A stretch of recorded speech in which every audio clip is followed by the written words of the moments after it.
জনগণ সরকারের ভয়ে পোস্ট ডিলিট করে, এখন সরকার জনগণের ভয়ে পোস্ট ডিলিট করতেছে। পার্লামেন্টটা এরকম একটা জায়গা, জানি না কেন যে কেউই আসুক ক্ষমতায় তাদের মাথা ঠিক থাকে না।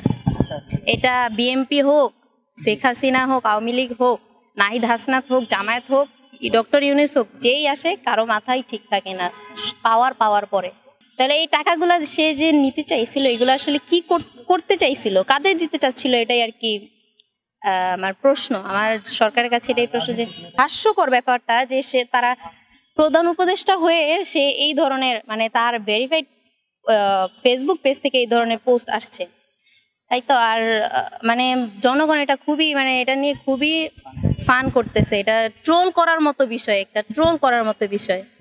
আবার উনি এটা ডিলিট করে দিচ্ছে। আমরা দেখছি যে মানে আমরা কয়েক বছর ধরে দেখছি যে গত পরশু আমরা দেখছি যে কি হয়েছে বাচ্চাদের সাথে। এটা আসলে খুবই দুঃখজনক একটা ব্যাপার। তো মাইলস্টোন স্কুলে যারা পড়ে, যে সব স্টুডেন্ট পড়ে, তাদের বাবা মা নিশ্চয়ই ওই রকম স্ট্যাটাসেরই মানুষ, ঠিক আছে। তারা এখানে কোনো অভিভাবক, কোনো বাবা মা কিন্তু সরকারের কাছে টাকা চাবে না। তারা কি বলবে যে আমার সন্তান মারা গেছে, আমার টাকা দরকার? কারো এমন কোনো মানুষ নাই যে হসপিটালে বিল দিতে পারবে না, বা তার মানে বাচ্চার পরিবর্তে সে টাকা চায়, এরকম তো কেউ না। তাহলে কেন ফান্ডের দরকার? ফান্ড দিয়ে সে কি করবে?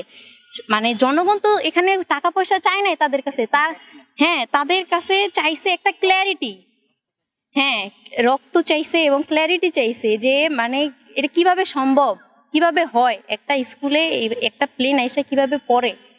সরকার কেন এটা খেয়াল রাখলো না যে একটা ল্যান্ডিং এর জায়গায় কিভাবে একটা স্কুল হইলো, এটার কারা পারমিশন দিল, কেন হইলো? সরকার কি এটা দায়িত্ব ছিল না ক্লিয়ার করা? সরকার আইসা বলতেছে সে প্রধান উপদেষ্টা হইয়া সে আইসা টাকার ফান্ড চাইতেছে।